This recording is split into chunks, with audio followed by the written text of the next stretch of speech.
Civic Pride built the Sioux Falls Coliseum, and Civic Pride kept the building from being demolished and gave it a new life.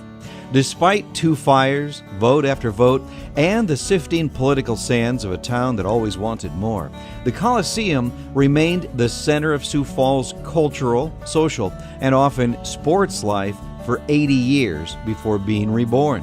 Those who toured the country in the middle part of the century generally stopped at the Coliseum. Presidents, boxing champions, movie stars, world-class musicians, and so many others graced the building with their presence. In 1916, the possibility of war loomed on the horizon, but closer to home, thoughts were on the need to expand services to the growing city of Sioux Falls. In an era of prosperity, a growing city looked to the future and planned a bigger, better auditorium that could house larger gatherings, big conventions, and make Sioux Falls the best city in the state. The question became one of civic pride and good business. Safety and seating were the 2 biggest concerns, getting away from wood frame structures and also having seating for up to 4,000 if possible. The original plan would have replaced the 1899 City Auditorium at the corner of 9th and Dakota. It was built hurriedly after local leaders convinced the National Buttermakers Association to hold its 1899 convention in Sioux Falls. The building housed an auditorium, city offices, and the fire department. The move to replace the 17-year-old auditorium was already gaining momentum, and a committee recommended to the City Commission that they should build a $125,000 Coliseum. They provided 400 signed petitions from citizens along with their proposal. There's no argument against making Sioux Falls the best city in the state, one newspaper stated. No man can conscientiously vote against the new auditorium bonds next Tuesday. No man can vote against it without hurting Sioux Falls and himself. Why wait until other towns get the right kind of a building for big meetings, shows, conventions, etc.? Newspaper ads used an imposing photograph of a massive brick building with 9 arched entrances leading into it and stated, "There is no doubt we have outlived and outgrown the old frame auditorium. We want and need a larger and safer building in which to promote both business and pleasure affairs of the city." The Coliseum bonds easily won public approval in 1916 with 2/3 majority. Progress should have been easy with the public backing the new Coliseum, but that wasn't the case. Even before the election, controversy flared about where the new Coliseum should be built. A committee that included noted business leaders, including L.D. Manchester, J.W. Fenn, Samuel Fantle, and A.W. Tudhill, had purchased an option to buy the old tennis courts for $20,000 that they had proposed for the new building. Questions began to swirl about what was in it for the steering committee that helped pass the measure. Plans for the new building stayed on track for most of 1916. Architect Joseph Schwartz was hired to design the new building. His resume included the Carnegie Library, Manchester Biscuit Company, Masonic Temple, County Jail, and Central Fire Station. The proposed 3-story Coliseum and City Hall that was designed was an imposing structure 138 feet long and 150 feet wide, with room for city offices and a large exhibit hall on the first floor, with an auditorium on the second floor ringed by balconies. Grand staircases and room enough for 3,500 patrons were proposed. But plans for the new City Hall and auditorium went awry after bids were opened and came in $40,000 over budget. City leaders opened the discussion back up to the citizens, with many ideas being brought forward, including separating the City Hall from the auditorium, using the main floor for the much-needed heating plant, and selling the land at cost and building on cheaper land. In June of 1917, a new Coliseum was designed by Schwartz for the corner of 5th and Main. The building was of similar dimensions as the previous attempt, but without the addition of a city hall. The first floor would include an auditorium to seat 3,000, a lobby, and a few offices, and the balcony would stretch around three sides to add up to 1,500 more seats. The new design was 19th and early 20th century Art Deco or Renaissance Revival style. Sioux Falls Construction Company was hired to build the Coliseum with a bid of just over $92,000. They set out immediately, working day and night to complete the project ahead of the first scheduled tenant in the fall.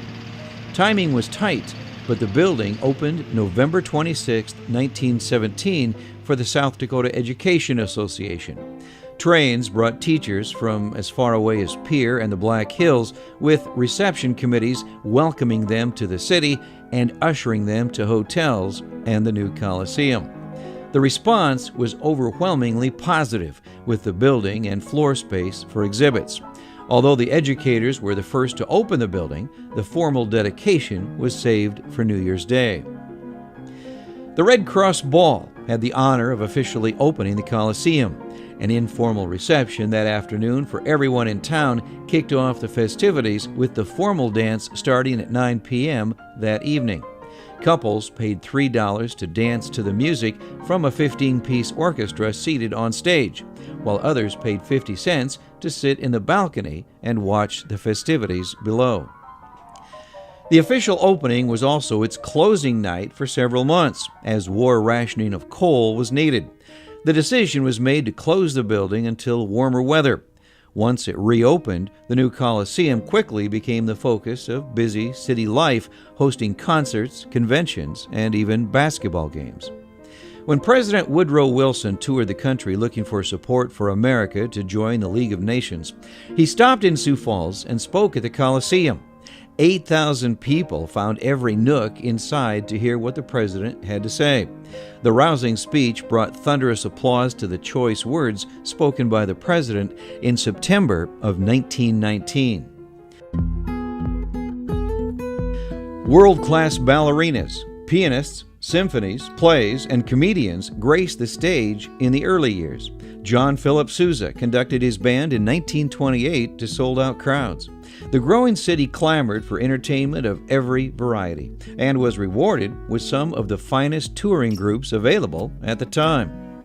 By the early 1930s, rumblings were already being made that the Coliseum needed to be expanded.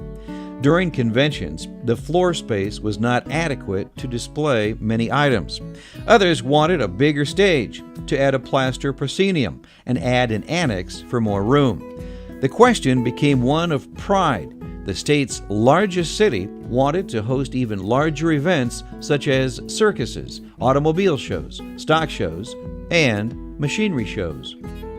After a few failed public votes, the City Commission put $60,000 into the budget to remodel the stage and add better equipment for traveling shows. In September of 1931, the remodeled Coliseum officially reopened. This pattern of renovating the building would be repeated many times in its history. Shortly thereafter, the City Commission once again approved money to add the much-needed annex to the structure. Another $51,000 was appropriated for the annex, and building began right away on the 24,000 square feet of flat floor space. Plans were immediately made to bring national expositions and meetings to the city. Now the city was set for space for the foreseeable future. With 13,000 square feet of floor space in the Coliseum, with seating for 1,800 on the main floor, 1,200 in the balconies, and temporary seating to increase that number by another 1,000. The floor could be flat for dancing or inclined for concerts and road shows. The stage was now 75 feet wide, 40 feet long, with 12 dressing rooms, a switchboard, and 3 lighting circuits. The annex had a 50 by 90 foot wide wooden flat floor, which was perfect for basketball and indoor tennis. The rest was concrete floor that could hold machinery, and the annex could seat 7,000 for banquets, and a kitchen being added for that reason. In 1937, an armory was added to the complex along Dakota Avenue. The brick and stone building provided room for the National Guard and added another dimension to the campus. The new compound was a success. Other cities visited and modeled their new structures after Sioux Falls. In a one-year period in the late 1930s, over 60 conventions and 400 sales meetings were hosted there. Vaudeville acts, concerts, dancing girls, Sioux Falls auto shows, a carnival, the Shrine Circus, roller skating shows, teachers' conventions, church meetings, wrestling and boxing matches, plays, and even the Minnehaha County Fair were just a small fraction of the events happening at the Coliseum and Annex. Train cars filled with instruments, set pieces, lights, costumes, and props would routinely pull up just a block away. Newspaper clippings from the 1930s, 40s, and into the early 50s list a who's who of celebrities and touring acts performing in the Coliseum. Ed Sullivan's Toast of the Town, the Grand Ole Opry, and even the Harlem Globetrotters graced the same halls as George Gershwin, Katharine Hepburn, Cab Calloway, Barbara Stanwyck, Al Jolson, heavyweight boxing champ Jack Dempsey, Jeanette MacDonald, John Barrymore, Ethel Barrymore, Henry Fonda, Liberace, Sammy Davis Jr., and Spike Jones were all there during the golden age of the Coliseum. As the 1950s grew close, debate once again shifted to the need for a larger building. The city was growing, and as more people had access to automobiles, attendance from the surrounding towns increased for many of the shows, concerts, and sporting events. A fire in 1950 brought that issue to the forefront. A Huron basketball game had ended at 9:30 p.m., and fire was discovered by 10:30 and was put out by midnight. It had started underneath the auditorium stage and caused $75,000 worth of damage. The asbestos curtain saved the rest of the building from the flames. Events were quickly moved to other areas of town as the debate to the future of the building ignited. As busy as the Coliseum campus was, it had been surpassed in recent years by Des Moines, Sioux City, and Aberdeen, and even Huron was in the planning stages of an auditorium to seat 6,000 people. The idea of a brand new arena was put to a vote in April of 1950, a possible $1.5 million auditorium arena that would seat 3,000 in a theater and 7,000 in the athletic arena was proposed. The vote lost by a margin of 4-1, and within days, insurance money was allocated to restoring and modernizing the Coliseum. The new stage was lowered 15 inches, new curtains added, fireproofing measures were taken, the building was rewired, and a brand new interior paint job was completed. The addition of a state-of-the-art lighting board added to the updated look and feel of the 33-year-old structure. A year later, a new canopy was added to the front of the Coliseum with tubes of gold neon light around the outer edge. The old marquee had weathered badly and had become an eyesore. The struggle to keep basketball as a mainstay in the annex led to the addition of folding bleachers to seat 1,200 people. While in the Coliseum, the city opted to pour a slanted permanent concrete floor with new comfortable seats added. The old wooden ramp and folding chairs were eliminated, and the acoustics became excellent. But as the 1950s drew to a close, and despite the renovations, the Coliseum had seen its best days. In 1959, voters finally approved a new arena to be built near Russell Avenue. The new Palace to basketball and larger shows was completed in December of 1961.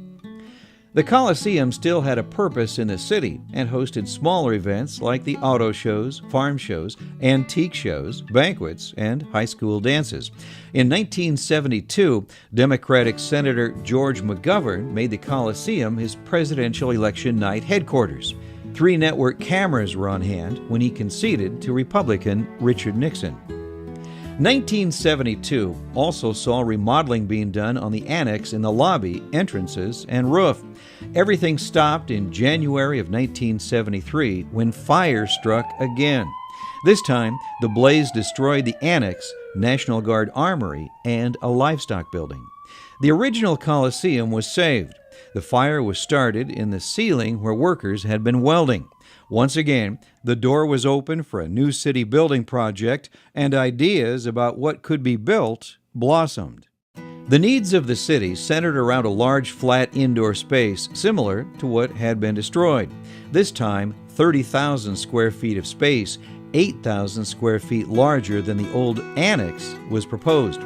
One lobby was created between the new hall and the existing Coliseum, with an expansion of a second-floor meeting space in the lobby a short while later. 1975 was the year that rock concerts came into question. The city decided that none would be allowed in the arena, Coliseum, or new convention hall, formerly called the Annex.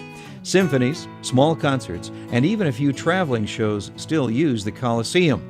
The convention hall was a staple for dances, product shows, sports, and banquets throughout the next 2 decades. The old Coliseum was passed by in 1993 as voters approved the former Washington High School be renovated into the Washington Pavilion with a 1,900-seat theater, another smaller theater, Civic Fine Arts Center, and Science Discovery Center. The building of the new convention center, attached to the arena a few years later, added to the growing sentiment against the need to keep the Coliseum complex in its current form. Potential disaster was narrowly averted in February of 1994 at the Coliseum. Just 7 hours before the Coliseum would be filled with children for a performance, a 250-square-foot section of the ceiling gave way and crashed onto the floor below, crushing more than a dozen steel seats. Workers in the building setting up for the play heard the ceiling start to crack and ran out just as the plaster and wire netting gave way. Luckily, no one was hurt, but the future of the 77-year-old building was once again quickly brought to the forefront. As city commissioners, architects, and citizens began to debate what should be done next, another portion of the ceiling collapsed, crushing more seats. This reinforced in the minds of many that it was time to tear down the historic structure. Talks had already been in the works prior to the collapse between the city and Minnehaha County in the hopes that the county would purchase the Coliseum complex. In December of 1994, the county bought the building from the city for $1 and leased the convention hall area, now called the Rec Center, back to the city of Sioux Falls for 5 years. A task force was created, and debates surfaced over the years as to what the fate of the building would be. It cost the county very little to let it sit as it was until a proper plan was put in place. It was stated, creative people can come up with a good use for the building. Once it's gone, it's gone. And that was the findings of the task force. They recommended saving and eventually restoring the Coliseum. Except for the ceiling, the building was structurally sound and in remarkably good condition. A proposal was made to tear down the attached rec center for more parking and renovate the main building. And then, yet again, another push was made to just bring down the entire complex. In a close public vote in April of 2001, the Coliseum was saved from the wrecking ball. In 2002, the governor announced a $1.8 million restoration project to refurbish the interior for use as a multicultural center. Much of the charm and historic nuances that made the building unique were brought back to life and uncovered after years of neglect and additions. The seats on the floor were all removed, and a flat floor space created. Woodwork and ornate moldings were cleaned up, and the interior space was refreshed with new offices being added. The county and city both realized they needed more space. Plans were looked at to use the rec center and simply add another floor, but structurally the building wasn't able to accommodate it. Soon the rec center was brought down to make way for a new structure. In 2007, the county moved its Health and Human Services Division, and the city brought over the health clinic, dental clinic, laboratory, and environmental health services to the new attachment. Where once flat floor space provided citizens entertainment, including dances, banquets, basketball games, and trade shows, now was a home to helping individuals in a variety of ways. 2009 brought about an exterior renewal project to the Coliseum to replace the metal panels with historically accurate windows and other modifications to bring it back to its 1917 appearance.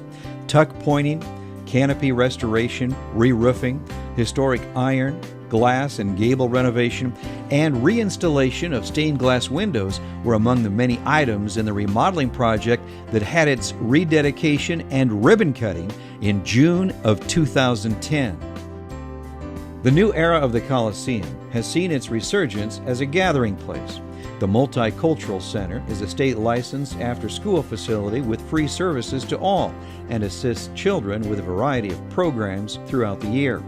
Adult education also assists many in our community with language classes, job skills programs, driver's education, interpreting services, and immigration services.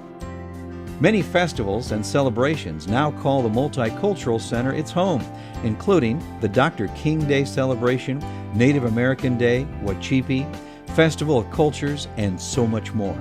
Banquets and wedding receptions are still as popular as they were 100 years ago in the Coliseum, with guests marveling at the history surrounding them, many patrons fondly remembering attending events at the Coliseum as a child so many years ago. The Coliseum hasn't always had an easy time throughout the years. From public votes to fires to the ceiling collapse, the building has undergone many hardships in the past century. But along with those tough times have also been some world-class shows, concerts, plays, comedians, dancers, presidential speeches, sporting events, and so many other amazing performances. The building and the surrounding campus have evolved over the years to meet the needs of the current generation and will most likely continue to do so far into the future. Civic pride built the Coliseum, and civic pride will see its grandeur continue for years to come.